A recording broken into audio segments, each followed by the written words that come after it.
माझी पत्नी भांडी धुण्याच काम करायची, मीही छोटं-मोठं काम करायचो.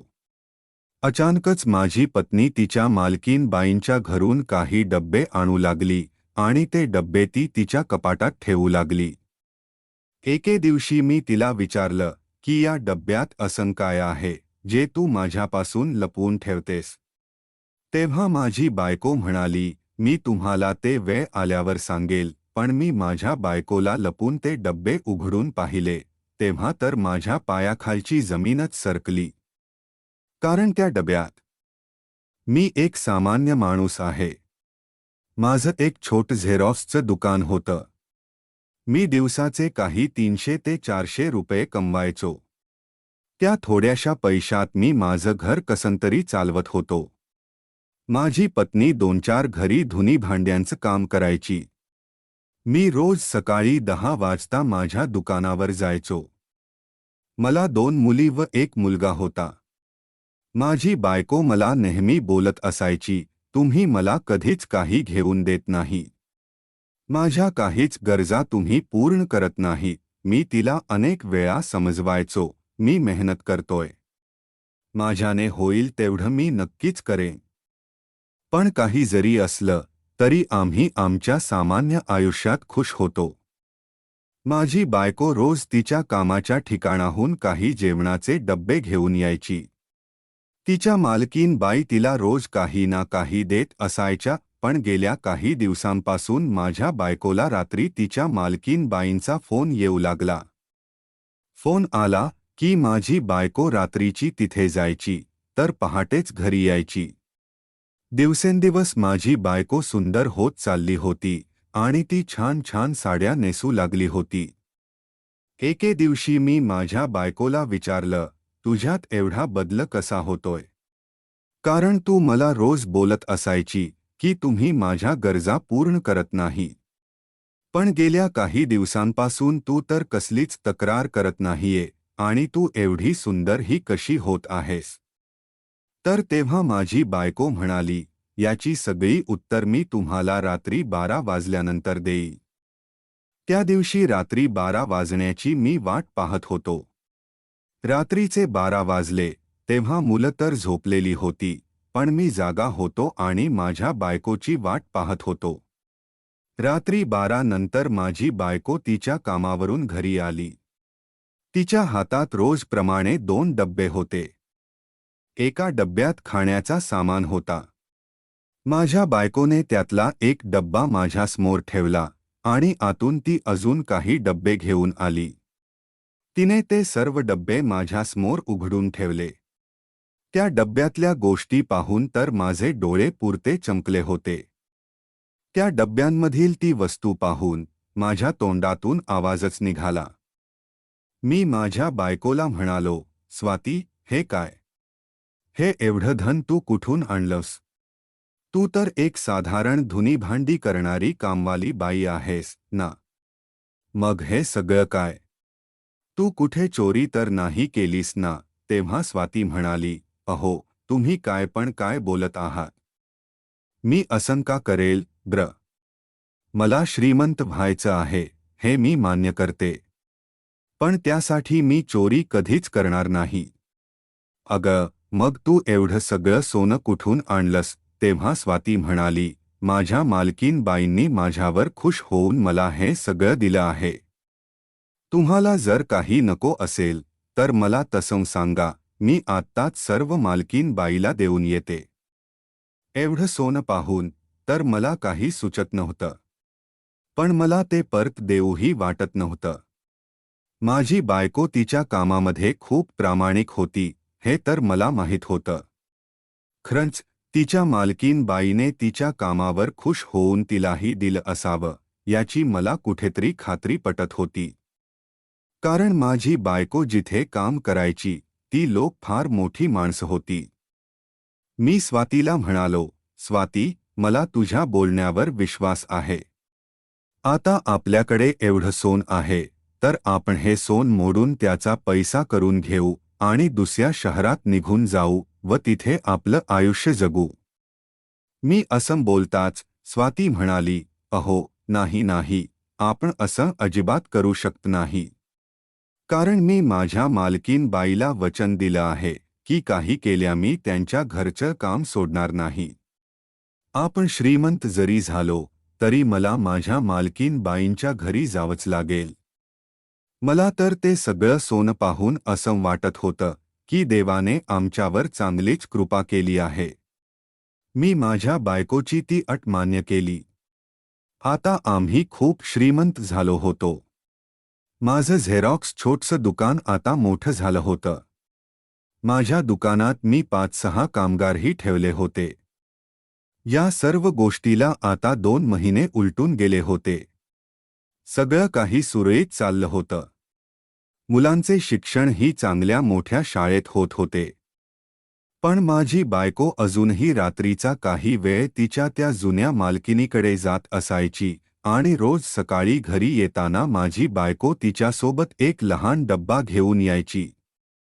मी तिला नेहमी विचारत असायचो की तू आताही जो डब्बा तुझ्या मालकीन बाईकडून आणतेस त्यात काय असतं? तर माझ्या या प्रश्नाचं माझ्या बायकोने मला आजवर उत्तर दिलं नव्हतं. पण तिथे सर्व डब्बे तिच्याकडे सांभाळून ठेवायची. ती कोणालाच त्याला हात लावू द्यायचे नाही. तिच्या त्या शांततेला बघून मीही काही बोलायचो नाही. एके दिवशी रात्री मी जरा उशिरा घरी आलो. मी घरी आलो तेव्हा रात्रीचे 12 वाजले होते. मी घरात येताच पाहिलं की माझी मोठी मुलगी हॉलमध्ये बसली होती. मला बघताच माझी मुलगी माझ्याकडे पळतच आली आणि तिने मला मिठी मारली. ती म्हणाली, "बाबा, तुम्ही आईवर खूप प्रेम करता हे मला माहीत आहे. पण आई खूप वाईट आहे." असं बोलून तिने माझ्या हातात एक चिठ्ठी दिली आणि मला म्हणाली, "बाबा, ही चिठ्ठी मला आईच्या कपाटातून मिळाली आहे." माझी मुलगी ते सर्व काय बोलून गेली होती ते काही मला कळलं नव्हतं. तिने मला दिलेली ती चिठ्ठी मी उघडून पाहिली तेव्हा ती चिठ्ठी वाचून माझ्या पायाखालची जमीनच सरकली. "मी तुझ्यावर खूप प्रेम करतो. मी तुला माझा विसर कधीच पडू देणार नाही." असं त्या चिठ्ठीमध्ये लिहिलं होतं. ती चिठ्ठी वाचून मला माझ्या बायकोचा खूप राग आला. मी तिला तेव्हाच फोन लावला पण तिचा फोन सारखा बंद येत होता. आता मला माझ्या बायकोवर संशय येऊ लागला होता की तिचं नक्की कोणा परपुरुषासोबत नको ते संबंध आहेत. मी त्याच वेळी घराबाहेर पडलो आणि माझी बायको जिथे कामाला जायची ती तिथे मी गेलो. मी त्या बंगल्याजवळ गेलो तेव्हा मला तिथल्या वॉचमनकडून समजलं की गेल्या काही वर्षापासून त्या बंगल्यातला मालक परदेशात आहे आणि ते त्या बंगल्यात कधीतरीच येतात आणि त्यांनी कुठलीही महिला तिथे कामाला ठेवली नाहीये. म्हणजे माझी बायको माझ्याशी खोट बोलली होती. तिने मला दुसराच कुठलातरी बंगला दाखवला होता जिथे ती कामही करत नव्हती. तेव्हा माझ्या बायकोचा फोनही बंद येत होता. मी फार विचारात पडलो होतो. मी घरच्या दिशेने यायला निघालो आणि पुढे रस्त्याने चालत असताना मला एक फडकी झोपडी दिसली. त्या झोपडीतील महिला लांबून मला माझ्या बायकोसारखीच दिसत होती. मी त्या झोपडीजवळ गेलो तेव्हा मला तिथे एक महिला तर दिसत होती. ती पाठमोरी उभी होती आणि तिच्या दुसऱ्या बाजूला एक पुरुषही दिसत होता. त्या दोघांचाही चेहरा मला फारसा नीट दिसत नव्हता. पण थोड्याच वेळात ती महिला पाठमोरी फिरली आणि तिला पाहून तर मी अवाक झालो. कारण ती दुसरी तिसरी कोणी नसून माझी बायकोच होती. तिला पाहताच मी त्या झोपडीच्या आत शिरलो. मला आत पाहून माझी बायको दचकली. ती म्हणाली, "तुम्ही इथे काय करत आहात? तुम्हाला इथला पत्ता कोणी सांगितला?" काही वेळ तर मी त्या झोपडीची अवस्था पाहत होतो. त्या पुरुषाचा चेहरा मी अजूनही पाहिला नव्हता. पण माझ्या बायकोच्या हाताला मला तेल लागलेलं दिसत होतं. मी तिला म्हणालो, "स्वाती, हे सर्व काय चाललंय? तू माझ्याशी एवढं मोठं खोट का बोलली?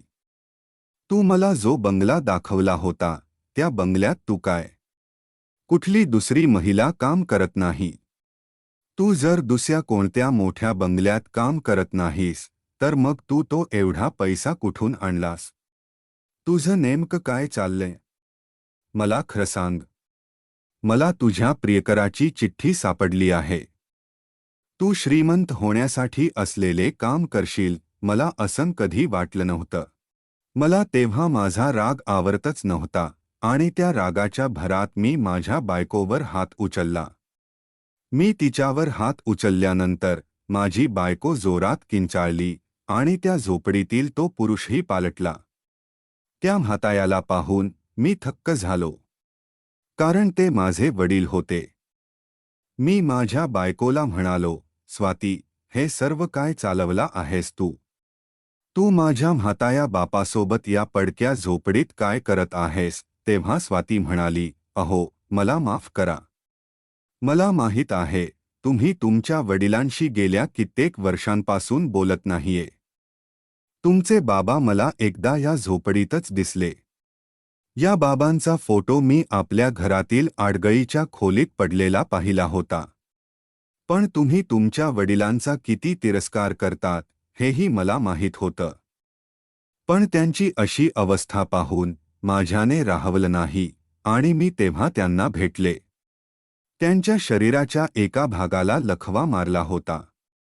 त्यांची ती अवस्था माझ्याने बघवली नाही आणि मग मी रोज तुम्हाला सांगता त्यांची देखभाल करण्यासाठी ते येऊ लागले. त्यांनीही मला ओळखलं होतं. तुम्ही त्यांच्याशी बोलत नाही याची त्यांना फार खंत होती. त्यांनी तुमच्यासाठी काही चिठ्ठ्याही लिहून ठेवल्या होत्या. त्या चिठ्ठ्या मी रोज घरी आणत होते. मला वाटलं होतं मी तुम्हाला त्या चिठ्ठ्या वाचायला नाही म्हणेल तर तुम्ही जबरदस्ती त्या वाचणार पण नाही. तुम्ही तर कधीच त्यातली एकही चिठ्ठी काढून वाचली नाही. आपली परिस्थिती जेव्हा तुमच्या बाबांना समजली तेव्हा त्यांनी मला त्यांच्या जवळचं काही धन काढून दिलं. ते म्हणाले, हे सर्व मी माझ्या लाडक्या मुलासाठी ठेवलं होतं आणि ते त्याला भेटलं तरी मी खूप समाधानी होईल. तुमच्या बाबांच्या हट्टापायी ते सर्व धन मी घरी घेऊन आले आणि आपण त्यातून रातोरात श्रीमंत झालो. तुमचे बाबा त्यांच्याकडे एवढा पैसा असूनही या पडक्या झोपडीत राहत आहेत. कारण ते जे काही तुमच्याशी वागलेत त्यांची शिक्षा ते स्वतःला देत आहेत. स्वाती जे काही बोलली होती ते ऐकून माझ्या डोळ्यात पाणी आलं. मी 10वीत असताना माझे बाबा माझ्या आईला आणि मला सोडून कोणा दुसऱ्या स्त्रीसोबत निघून गेले होते. माझ्या आईला बाबांच्या असा अचानक निघून जाण्याचा खूप मोठा धक्का बसला होता आणि त्यामुळे ती काही दिवसातच तेव्हा मरण पावली. आणि तेव्हा मी एकटा पडलो होतो. तेव्हाही माझे बाबा आईला बघायला आले नव्हते ना त्यांनी माझी तेव्हा विचारपूस केली होती. आणि त्याच गोष्टीचा मला खूप राग होता. पण आताची बाबांची परिस्थिती पाहून असं वाटत होतं की बाबांना त्यांच्या वागणुकीची शिक्षा मिळाली होती. त्यावेळी मी माझ्या बायकोची माफी मागितली आणि मी सर्व काही विसरून माझ्या वडिलांनाही घरी घेऊन आलो. आता एका चांगल्या दवाखान्यात मी त्यांचे उपचार सुरू केले. काही महिन्यातच वडिलांचे आरोग्य लक्षणीयरित्या सुधारले. दवाखान्यातील उपचारांनी त्यांच्या शारीरिक आजारावर मात केली पण मनाचा ओझे तितकासा हलका झाला नव्हता. एक दिवस संध्याकाळच्या चहाच्या वेळी बाबांनी मला एका बाजूला नेऊन काहीतरी दिलं. ती एक जुनी डायरी होती. हे वाच, त्यांनी मला सांगितलं, डोळ्यात अश्रू आणि आवाजात कळकळ. माझ्या बाजूचीही कहाणी तुला माहिती पाहिजे. त्या डायरीतल्या पानांवर त्यांच्या टोकदार अक्षरात एक कठोर सत्य होतं. लिहिले होतं की त्या काळात बाबांवर एका सावकाराचे प्रचंड कर्ज होतं. घराची लिलाव होणार होती. त्यांना एका नातेवाईकाने परदेशात कामाची संधी दिली होती पण ती तातडीची होती. त्यांनी आईला सोबत घेऊन येण्यास सांगितलं पण आईने तिच्या वृद्ध आईची काळजी घेण्यासाठी नकार दिला. बरेच वाद झाले. शेवटी बाबा एकटेच गेले. लवकर पैसे कमवून परत येण्याच्या निश्चयाने. परदेशात गेल्यावरही काम निराशाजनक ठरलं आणि परतण्याचे साधनही नव्हते. दरम्यान घरी आईवर प्रचंड ताण पडला. कर्ज, लिलाव आणि एकाकीपणाने ती आजारी पडली आणि अल्पावधीतच तिचा मृत्यू झाला. बाबा परत आले तेव्हा सगळं उशीर झालं होतं. माझा राग पाहून त्यांना जवळ येण्याचे धैर्य झालं नाही. नैराश्यात ते दूरच्या एका झोपडीत राहत होते आणि जे काही थोडेभूत पैसे कमवले ते माझ्यासाठी वाचवून ठेवत होते. हे वाचताना माझा श्वास थांबला होता. माझ्या आयुष्यभराचा राग, दुःख आणि गैरसमज एका क्षणात कोसळला. मी बाबांकडे धावत गेलो आणि त्यांच्याशी रडत रडत मला माफ करण्यास सांगितलं. नाही मुला, बाबा म्हणाले, डोळे पुसत, माफी मागण्याची गरज तुला नाही. मीच तुला सांगायला हवं होतं. पण भीती आणि लाजेमुळे मी मागे हटलो. स्वातीनेच माझ्यातील ही भीती दूर केली. आता आमचं कुटुंब खरंच एकत्र आलं होतं. एक दिवस स्वातीने एक नवीन कल्पना मांडली. आपल्याकडे आता साधनं आहेत. का नाही आपण एक छोटा व्यवसाय सुरू करू, ज्यात अशाच गरजून महिलांना काम मिळेल. भांडी धुण्यापेक्षा काहीतरी स्वावलंबी करूया. ही कल्पना आवडली. आम्ही एका छोट्याशा हस्तकला केंद्राची सुरुवात केली, जिथे स्वातीने इतर महिलांना शिवणकाम आणि हस्तकला शिकवायला सुरुवात केली. त्या उत्पादनांची विक्रीही सुरू झाली. हे पाहून बाबांनाही उत्साह आला. त्यांनी आपले लेखाकर्माचे ज्ञान वापरून व्यवसायाची हिशोबनीसी सांभाळली. काही वर्षांतच ते छोटे केंद्र एक लहान परंतु स्थिर उद्योग झाला. स्वाती आज मॅडम स्वाती म्हणून ओळखली जाऊ लागली. माझे झेरॉक्सचे दुकानही आधुनिक होऊन फोटोकॉपीच्या बरोबर प्रिंटिंगचे केंद्र बनले. एके रविवारी संपूर्ण कुटुंब एकत्र बसले होते. बाबा म्हणाले, आज मी खराखुरा समाधानी आहे. माझ्या मुलाने आणि सुनेने फक्त पैसेच नव्हे, तर आदर आणि प्रेमही मला दिलं. स्वातीने हस्त म्हटलं, आणि आता तुमचा नातवंडांवर प्रेमळ नियंत्रण आहे, बाबा. मी मोकळी झाले. सगळ्यांनी एकमेकांकडे बघितलं आणि हसू दाटलं. त्या हसण्यात गेलेले दुःख, गैरसमज आणि संघर्ष विरून गेले होते. काही दिवसांनंतर स्वातीने तिचा तो गुप्त डबा काढला. आता त्यात सोन्याचे दागिने नव्हते, तर त्या डब्यात तिने सर्व कुटुंबाची एकत्रित फोटो, मुलांच्या पहिल्या पाऊलखुणांचा ठसा आणि बाबांनी लिहिलेल्या त्या पहिल्या क्षमायाचनेची चिठ्ठी ठेवली होती. हे आता आपल्या खजिन्याचे डबे आहे, ती म्हणाली, डोळे चमकत. हे सोने कधीच जाणार नाही. मी तिचा हात माझ्या हातात घेतला. खरंच आयुष्यातील सर्वात मौल्यवान वस्तू ह्याच डब्यात होत्या, प्रेम, क्षमा आणि एकत्रितपणा. आणि हा खजिना त्यांनीच शोधून काढला होता, जी एक साधी भांडी धुणारी मुलगी होती, पण जिच्या हृदयात संपूर्ण कुटुंबाला सांभाळण्याची शक्ती होती.